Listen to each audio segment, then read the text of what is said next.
ಎಷ್ಟು ಓದ್ತದಾಯ್ತು ನಾನು ಇಟ್ಕೊಂಡು ನಿನ್ನ ಮಗಳು ಬಂದಿಲ್ಲ ಸರಿ ಅವಳಿಗೆ ಎಕ್ಸಾಮು. ಹೌದಾ? ಹ್ಞೂ.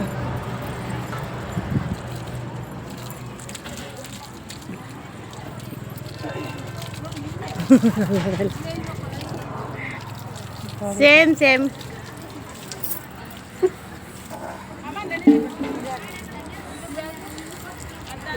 ಇದು ವಿಡಿಯೋ ಮಾಡ್ತಾ ಇದ್ದೀನಿ.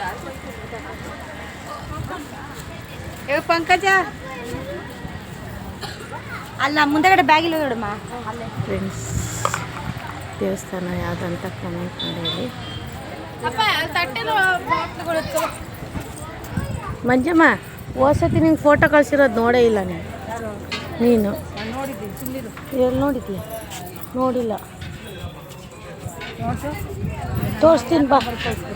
ಯಾಕೆ ನಿನ್ನ ನಂಬರಿಗೆ ನೀನೇ ನಂಬರ್ ಕೊಟ್ಟಿದ್ದು ಹೋದ್ಸತಿ ಬಸ್ಸಲ್ಲಿದ್ದಾಗ?